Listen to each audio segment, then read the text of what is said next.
I check something once a year and everyone else is working on a daily or like multi-daily cycle, we're not relevant anymore. If you use scripts to automate things that then prepare you for an annual audit, then you're still having the old mindset, but you're just running faster towards the wall. Take the things you're already doing. If the current process did not exist and it's fully agentic or it's like fully AI native, what would it look like?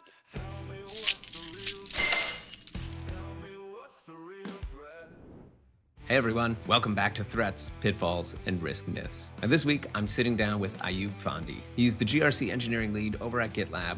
He's the founder of grcengineer.com, and he's one of the original authors of the GRC Engineering Manifesto. He's probably done more than anyone else to put a face and a direction around where this function is actually headed. So in this episode, we're going to talk about why, in an AI native world, you need to rebuild GRC workflows from scratch. And he gives us a concrete playbook for shipping quick wins. We're then going to talk about why risk management will be the human part of security that survives the AI wave, and finish off with the one career move that he thinks every practitioner should be making today. It's a really great episode with one of the leaders in the field. So let's get into it.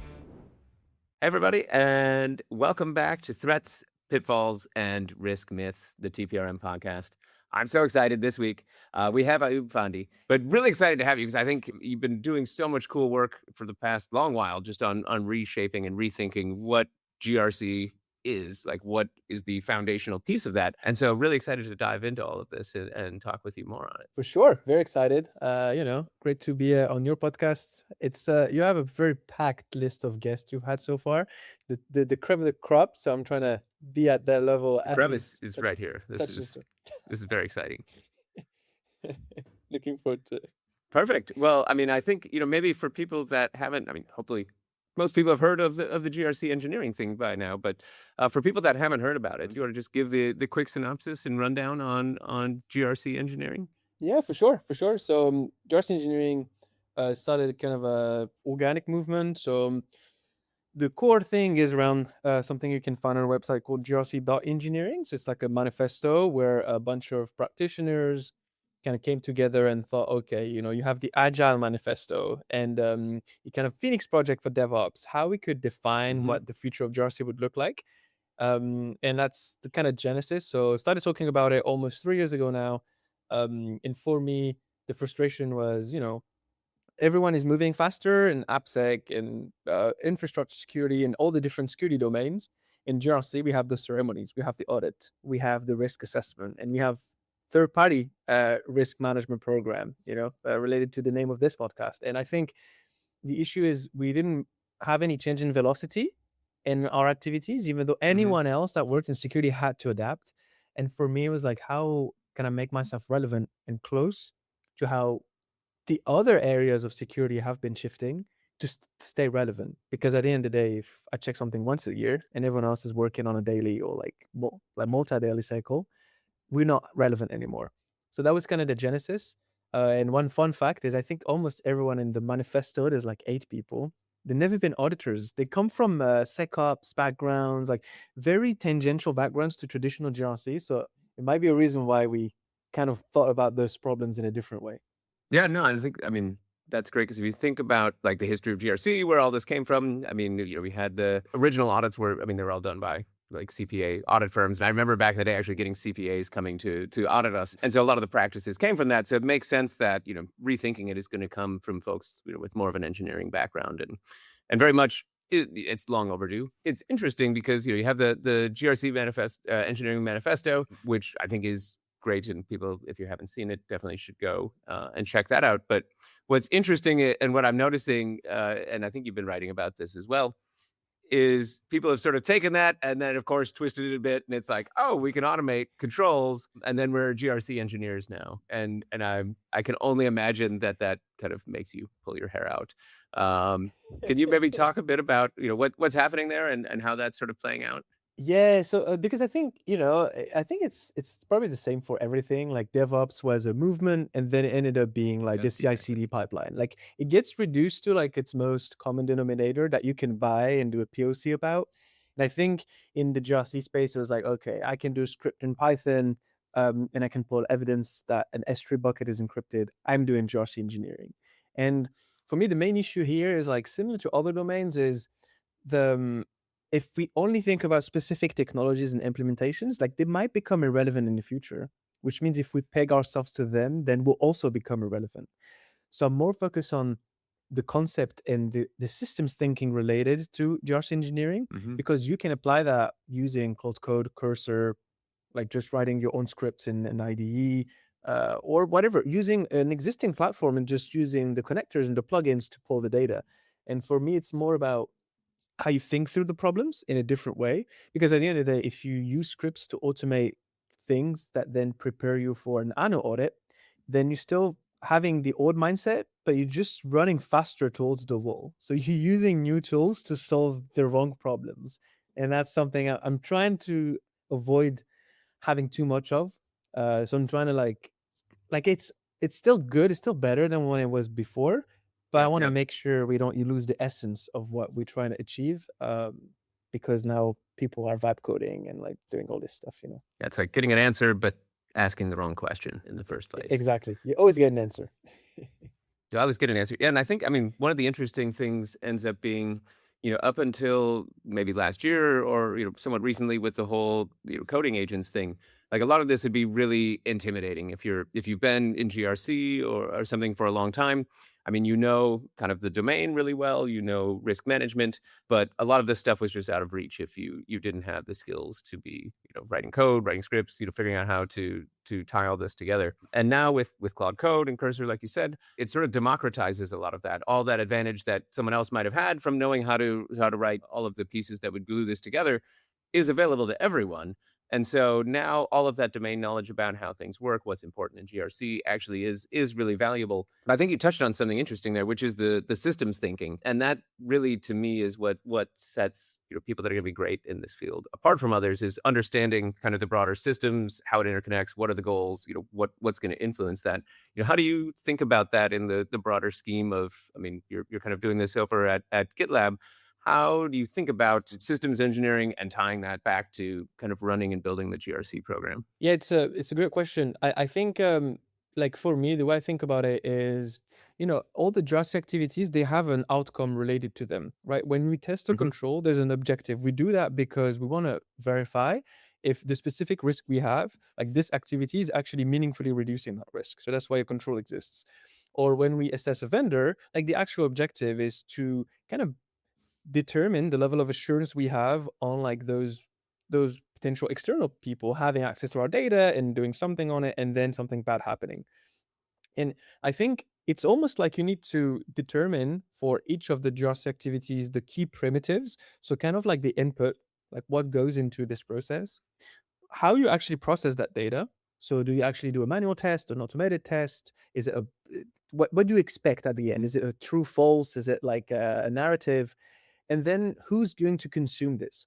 Like the same control test that you do for, I don't know, like do you have 5 volt and in your Mac, so for encryption for local machines, like a CISO might care about a different level of depth than the IT team, than the corpsec team, than legal. Yep. And I think also understanding who's going to consume it, make sure that when you build the process, you add the right metadata so the right stakeholders will have access to what they need.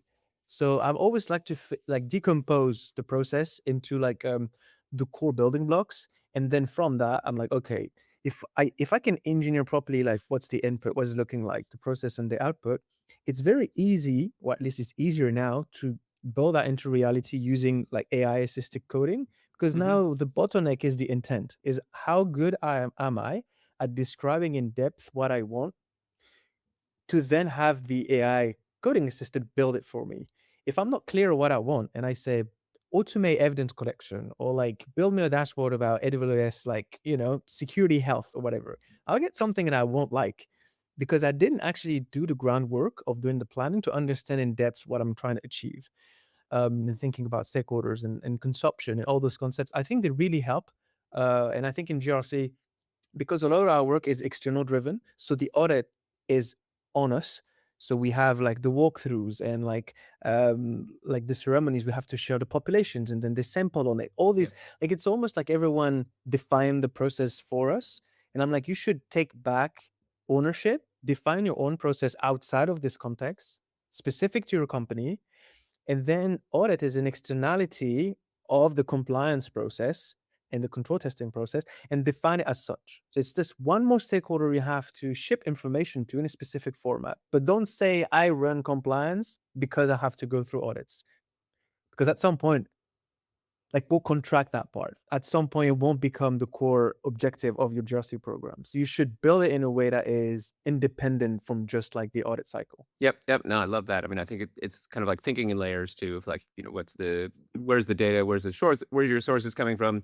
Then you're kind of doing the enrichment and whatever in the middle, and then piping it because you have different consumers, like you mentioned. And I think that's something, you mentioned that the intent is really important, and I think that's something that people maybe don't pay enough attention to when you're building some of these things. It's like, what are being mindful of what you're trying to build, because you'll get something out, like you said. For people that don't, you haven't maybe been building before, I think one of the things is being able to just be okay with not knowing. You can ask Claude to say, hey, here's what I'm trying to do. I've feeded a bunch of your writings out of the website. You've got a ton of good writings there, and be like, I want to do something like this. Help me brainstorm through what the process could look like. I mean, you can get all meta with it and just AI on top of AI to help out, because I think it's definitely something that involves a change in what's important in the whole kind of value stack there, because the things that were important before are sort of getting commoditized, and really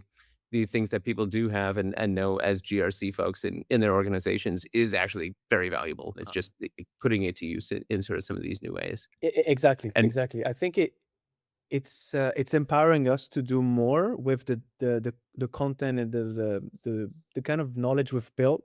We can do more with what we've built already, because now it's almost like we're having more tools at our disposal to make things happen.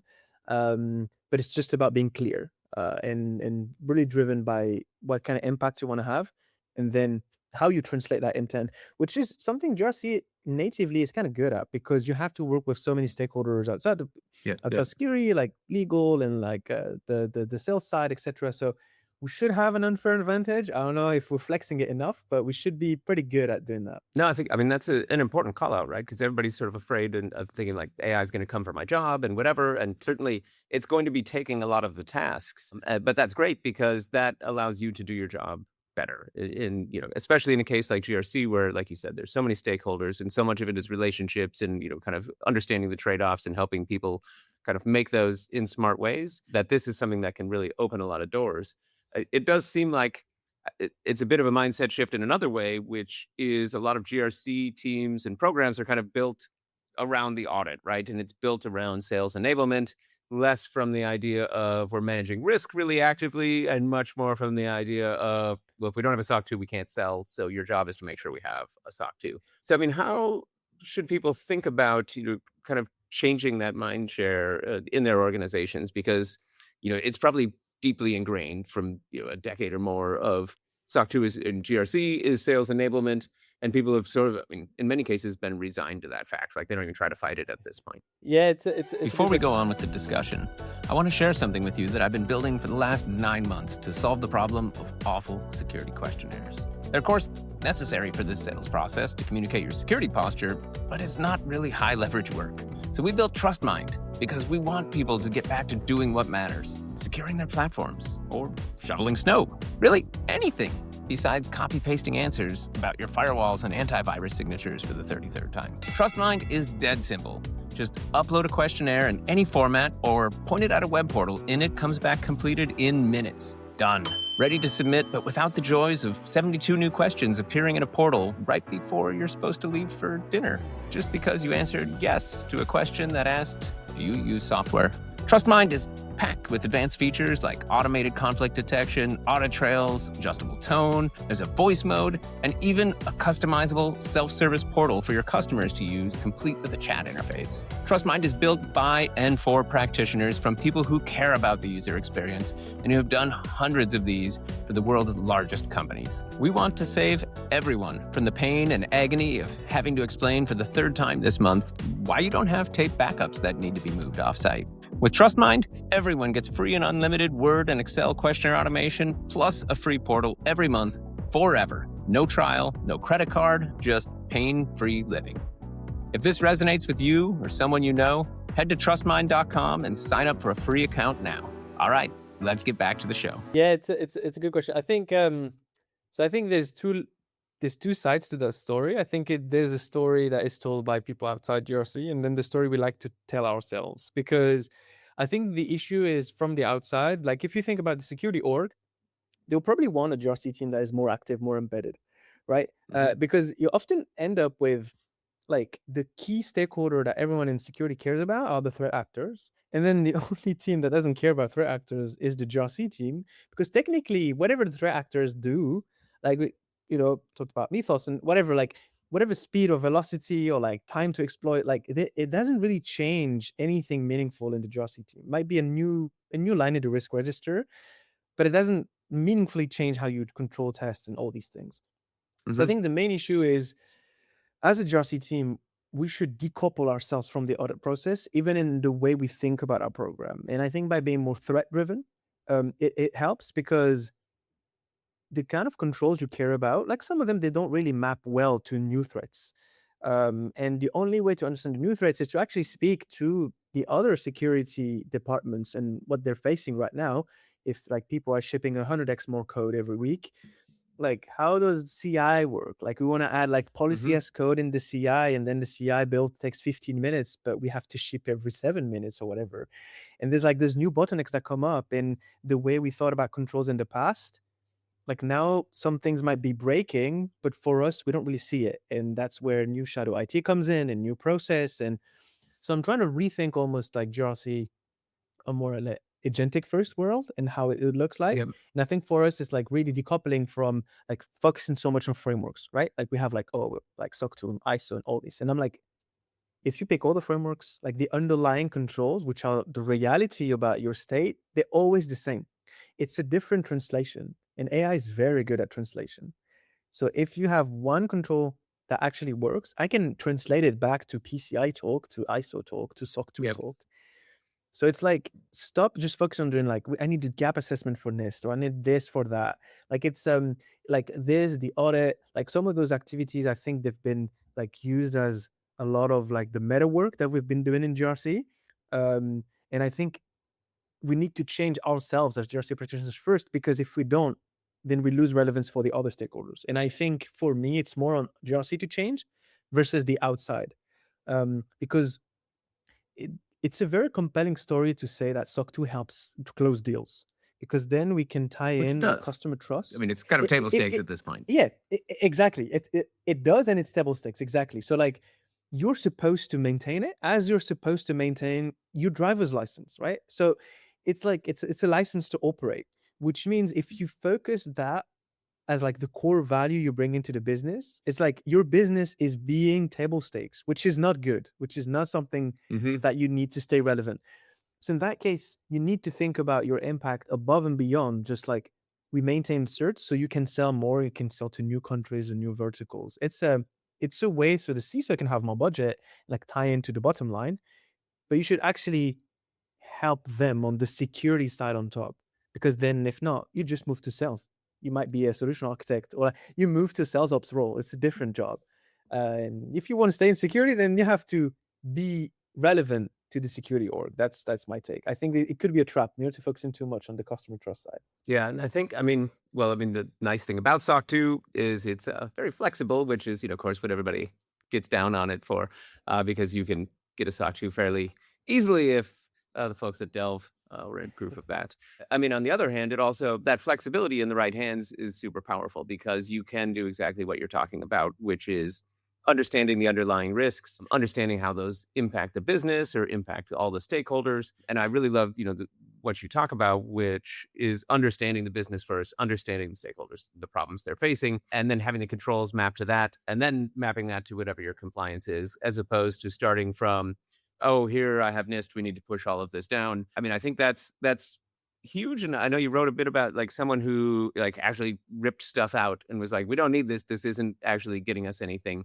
I mean, I think that is the sort of strategic thinking. A lot of people think their job is to, constantly push security so that risk goes down, in a vacuum. And that's just a really good example of a case where you're understanding the broader business and adding value that isn't just, oh, I can implement controls and, be a better cop. And I think that's Exactly. super powerful for people to think about. Yeah, and I think one thing also that is underrated is, often other security teams, like they often end up in some friction with the counterparts to them. So application security of developers, corpsec with the IT team, even though now the IT team is more often than not with the CISO.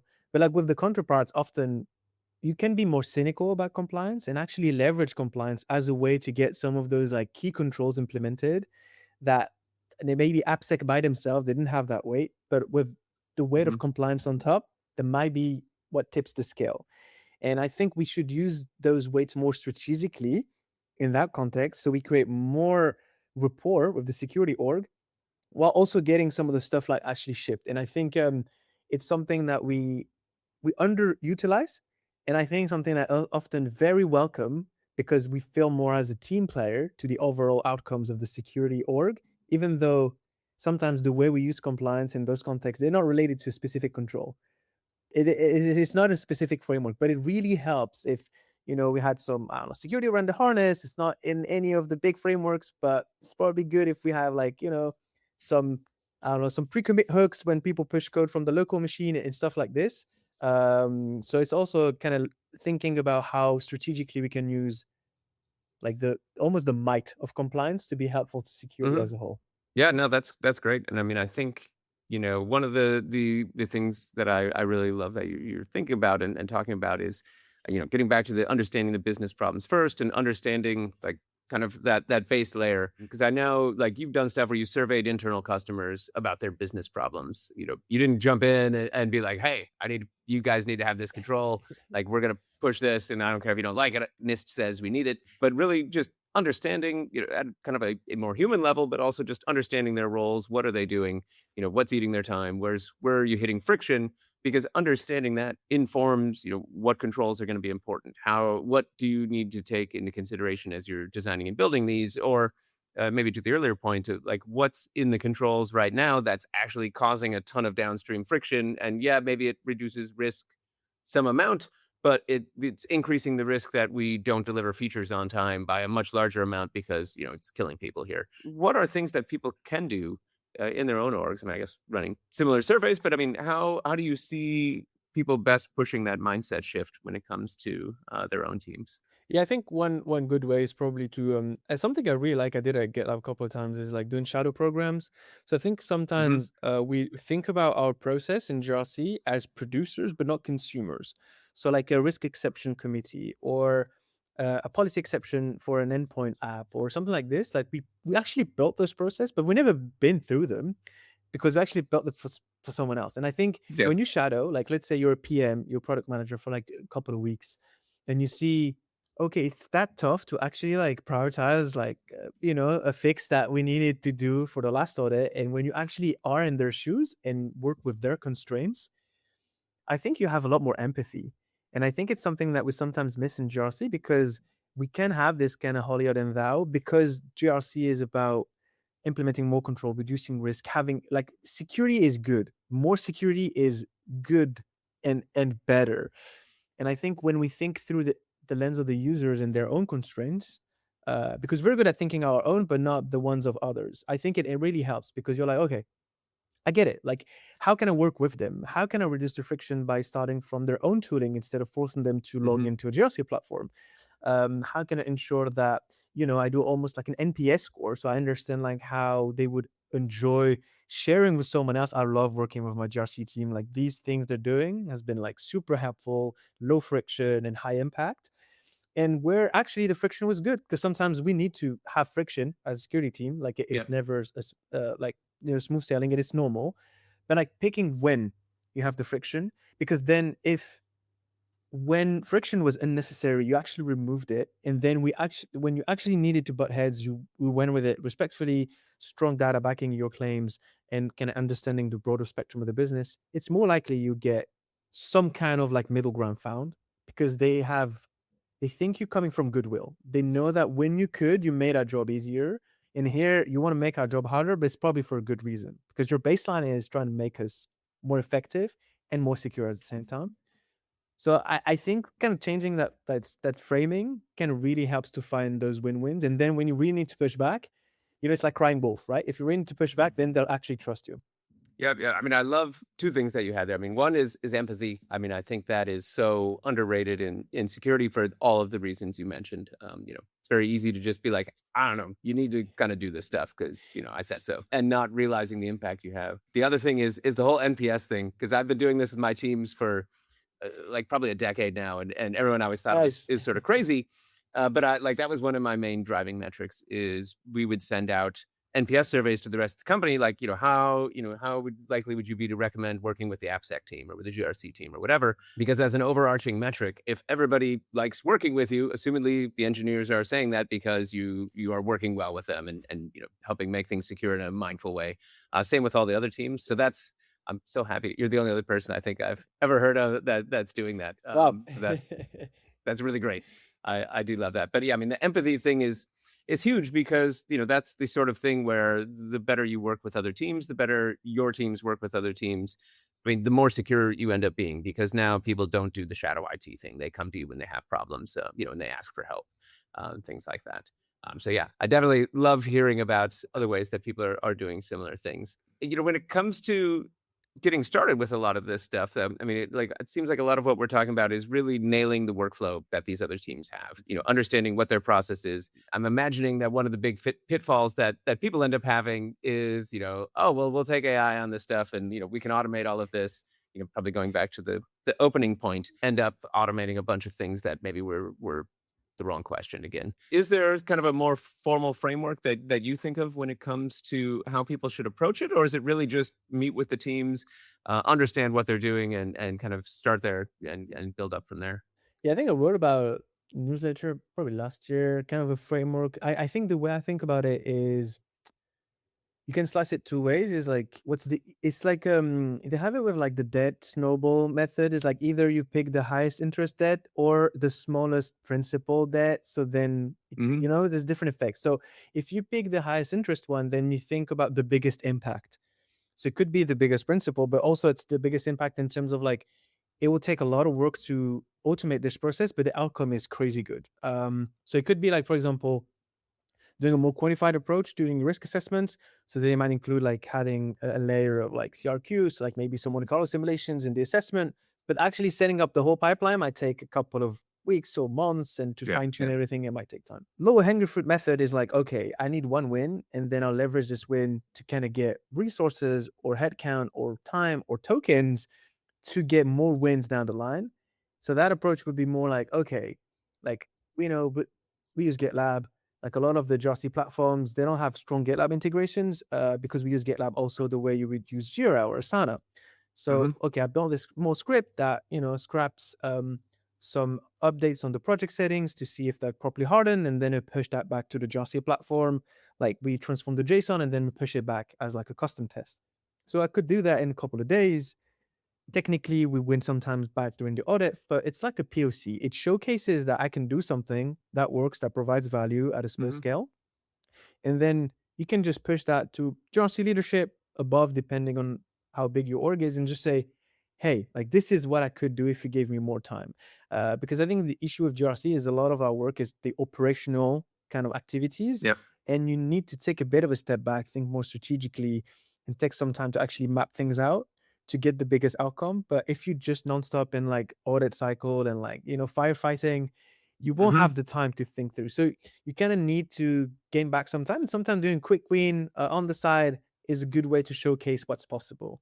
So you could use it both ways depending on how you think about it. The main Yep. drawback of doing like the big thing first is you might like boil the ocean, scope creep, end up not shipping anything, and maybe your CISO hits CRQ. So then you actually you actually get the wrong outcome out of it. So it's like you have to understand the stakeholder landscape also. Yeah, yeah, yeah. I mean, I feel like doing the kind of getting some quick wins, improving value is almost always going to be sort of the better way for the exact Yeah. reasons you said. I mean, you're going to have to convince people that like this is feasible, this is something we should look into. Because yeah, I mean, I'm assuming most people are very up to up to their eyeballs in stuff to do, Yep. whatever the stuff might be. And it really is, the org has been built this way and probably run this way for a really long time. And it's going to take some extra work to open eyeballs to what's possible. And like hey, things don't have to be this way. We can rethink it. And it seems like kind of one of the better ways to do that ends up starting small, and showing And those one quick thing I wins. would say is like for your quick wins, if you can, your quick win should have at least one interface with a stakeholder where you actually win back time or give them better insights. Because if it's only Mhm. internal, like you already have all the access you need, you already have all the data you need, and you're just automating it for yourself, then the story is not as strong. That's a great point. Just Mhm. so if there's something that you can quickly do but doesn't really help any external stakeholder, probably don't pick that one. Pick something that you can jump in on half an hour call with like the IN team and then work with them, like get access, and then you can do something with Okta and pull some stuff that you don't need to ping them anymore. Then the story is also when they talk to them, they can say, "Hey, that was so nice. Like, we're the GRC person. We won back a couple hours a week. Like for me, that was a big win. I can do this more strategic thing now because we won back this time to the GRC Yep. automation process." So it's a better story you can tell. I mean, if you can help finance as your first one, that's probably gonna be That's a good. huge win there. Just something for folks to think about. And I think one of the things is you have the manifesto question where you're like, has your program actually reduced risk? And that's something that, I think people sort of default to, "Well, yes, of course," but I don't know how many people actually, kind of measure that and kind of take control A and sort of draw that line. How do you see sort of most teams and places out there doing it versus, what the ideal state should look like? Yeah, what I would say is like the most common pattern is risk management is a compliance activity. So we have to have a Mhm. risk management program because of SOC 2, because of ISO. And I think it's often run that way. Like, to be honest, you need the CISO probably needs like some top 5 risk or some risk to present to the board, to present to the audit committee, to the exec committee as well. That heat But map isn't often going to draw they're itself. yeah, exactly, right? You need at least to like color within the box and stuff. But I think the main issue is how actionable is any of this? And like you can poke holes in so many different ways, like the scenarios are too high level or like they're not actionable, like it will always be a risk. So how do you showcase like changes? Is it like changing colors or like if I can't trust your scores so there's all those issues. And I think that's probably because there's so much uncertainty in like fuzziness about risk. I think compliance is a refuge. It's Mhm. very deterministic. You've done it for decades. It's very clear. The outcomes are clear. And for me, uh, we're trying to avoid wet stuff. Whereas the other teams, they don't have a choice. They have to do wet stuff. Like, if you just review like SAST rules for a living at some point, it's probably not a good job. Whatever else you would do in other teams, like, oh, I look at Security Hub all day. It's so much fun, right? It's not relevant. You need to focus on what's next. And I think in GRC we can go back to the basics again and like focus on like we do this test every quarter and I did it 100 times and I can still do it. And I think because it's easy and it's known, it feels a lot more like I'm actually improving. Where there's so much uncertainty about like risk, you need to understand your tech stack, talk to people, like make tough judgment calls and decisions, and there's impact behind them because do we actually hire someone extra here or buy this tool? And technically, you should be Mhm. able to help make that decision. So I think that's why we probably haven't focused on risk as much. And GRC is more like CRG in a sense. It's kind of like on the other side. Um, the best teams often because we like to split also with risk and compliance. I think the best team I've seen, they try to have like more of a everyone does a bit of everything kind of vibe. So you don't have Yep, someone that yep. only does compliance testing or only does risk. So the risk minded people, they think about compliance and controls through the risk lens. They're like, is it actually like reducing the risk? What's the impact of that control? If it's just a control for checkbox exercise, why should we spend time on it? We actually should like label this as like it's only for compliance purposes and then not spend any time automating or like we just focus on something else. Yep. So there's like those trade-offs that you need to think about if you're really trying to focus on the risk side. And my take is that risk will be the last piece of GRC that will remain when AI kind of does a lot of that work. Because compliance is just data about like it's like a state. You kind of reporting a state on a data, like a data set Yep. or like a That's specific it's much more object. deterministic. You can get something that will say you're Yeah, at compliant. some point it'll end up as a boolean or like a true false Mhm. statement. Even for like something that might feel like okay, how about background checks? If I get a population and I like take a screenshot, I share with Claude or something like this, I can get to a boolean state at some point as well. So risk, no, there's so much fuzziness and complexity, and I think that's what will stay. So for a lot of people, it's probably 80% compliance, 20% risk, and I think the objective is to get to the contrary. But for me, first, it's like changing how people think about their programs, and then slowly trying to make their program more risk driven. But it takes time, also because we're very attached to these things. It's like there's history behind all of this, there's Yeah, decades old. yeah.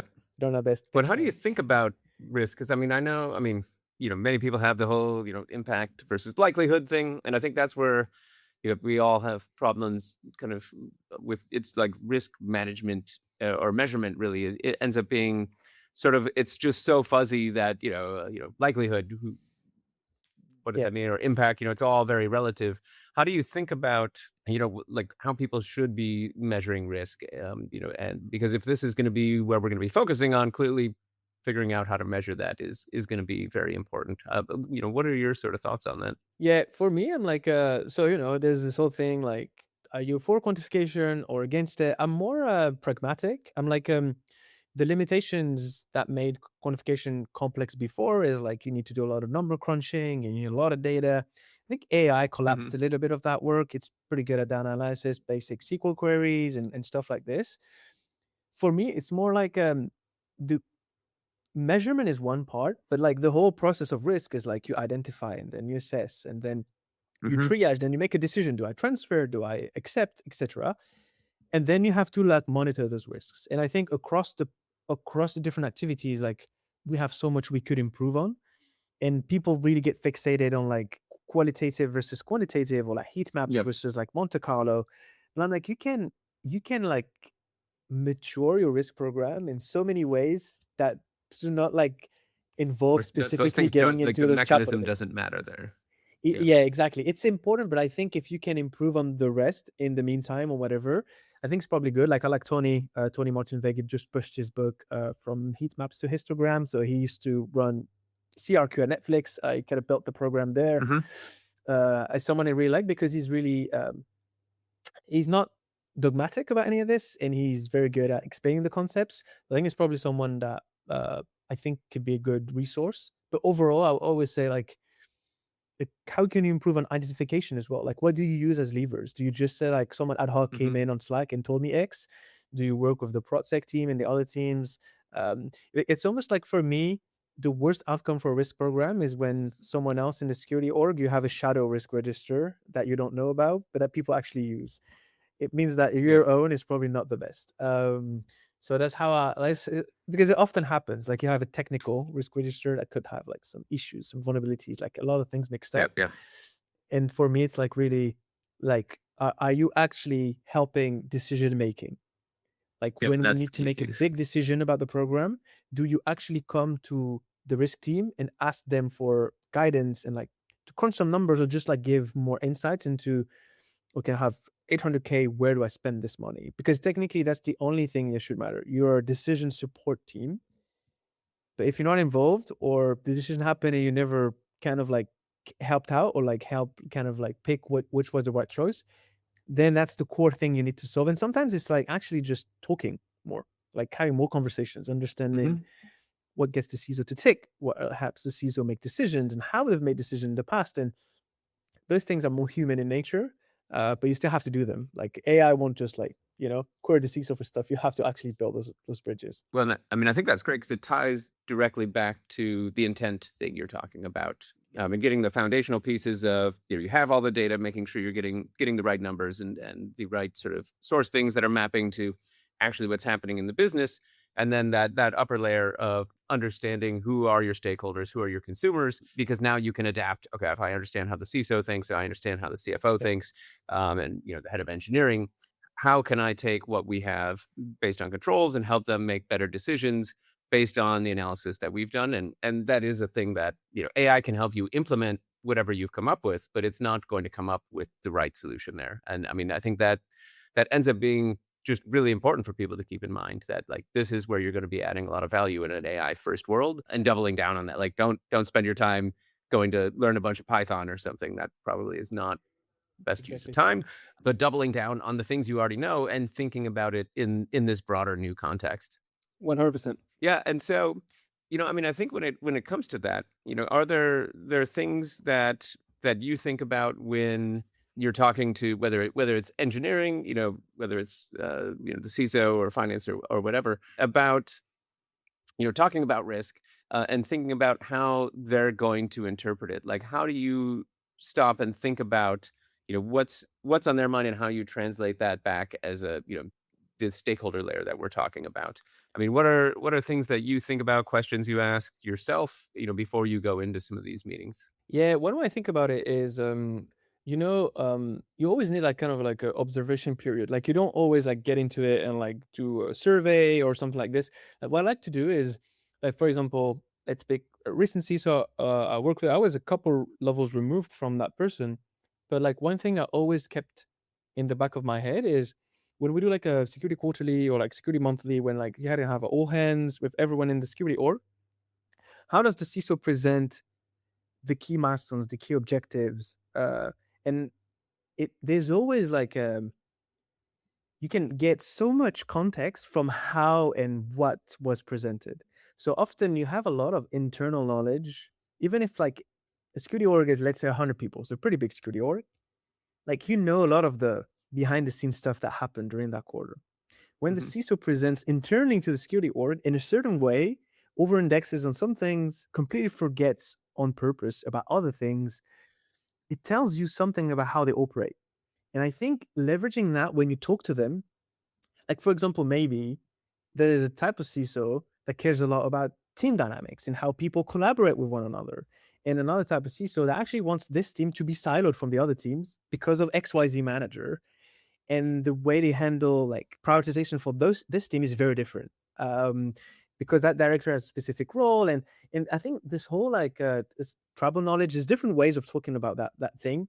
I Hmm. think it gives you so much more context because the way you frame what you're trying to get or what you're trying to provide as like insights. Let's say you want to help on the risk program. You want to maybe be more involved in like some of the technical decisions that going on in the roadmap, or I don't know, application security team. As a GRC team, you want to be more involved. Let's say understanding this whole context is going to make sure when you present, you don't like you're not completely off like what is actually expected. So if, for example, the CISO is more business minded, they don't care as much about the technical side, but they're very strong managing like sideways. They're very strong with the CFO, very strong with like the CRO. Then you're going to frame the way you want to be involved in a way that ties in a lot more into customer trust.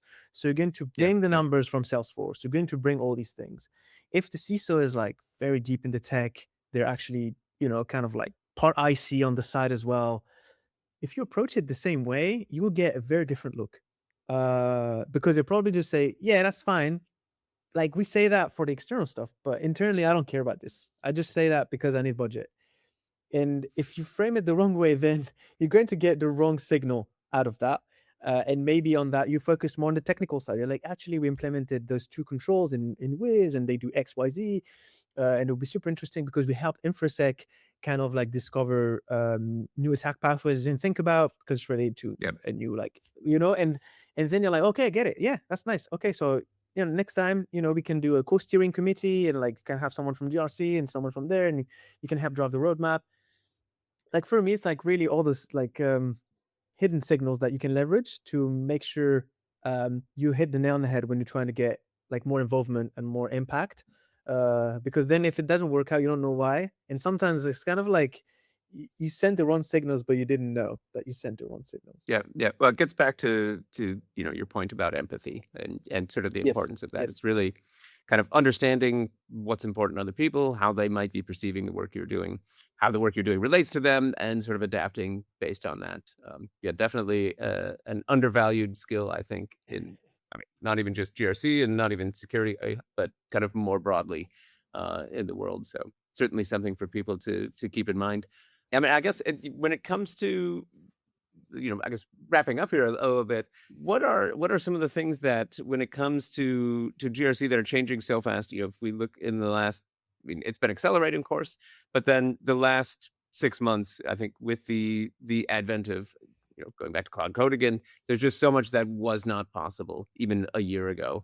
What are the biggest single things that people can do, if they're in GRC or they're in security more broadly, to kind of prepare them for what's coming in the future? Because kind of the ground feels like it's moving underneath many people, and if they're not taking steps now, it does seem like there's a lot of paths that lead to them kind of being stuck out in the cold, in 2 years when the reality has changed. What do you recommend to people, like that they do now to prepare them for the future? Yeah, it's challenging because it changes so fast, but as I said in GRC, it feels like it's not changing that fast. Like what I would say is, so it's a very personal piece of advice. So I don't consume much GRC content.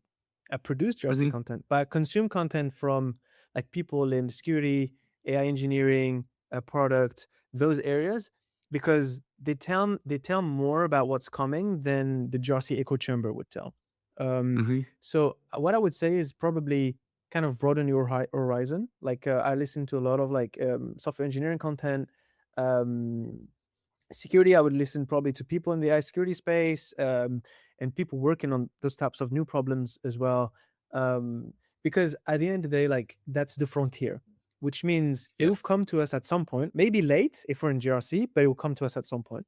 So I think consuming content that is outside your bubble will probably make you more sharp internally, but also you'll know which skills to develop. Because like I'll give you an example that I think about very often is like TPRM, right? Very relevant to this podcast. That TPRM, we think about, sending a SOC 2 report, or we need like we send a questionnaire, whatever we get that provides some kind of assurance. And I'm like, now with the speed at which we can exploit vulnerabilities in this whole context, like we need something that's a little bit more real time. And Yep. how do you think about an agent that could like scrap some like definition you've done? Like, okay, you've tested some controls and then give that to an agent, you can cryptographically verify that it's like it hasn't been tampered, and then you map it back to your own risk management framework and how you think about this vendor. Okay, I care more about IAM for these vendors.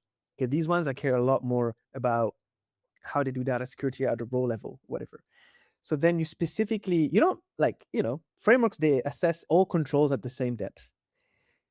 If you care about certain depth more than others, you can very like granularly tweak how you assess each vendor, and then Hmm. you actually map it back to your own risk posture. Like it's a more agentic native way of thinking about TPRM versus trying to like be faster at the current process. Yeah. Yeah.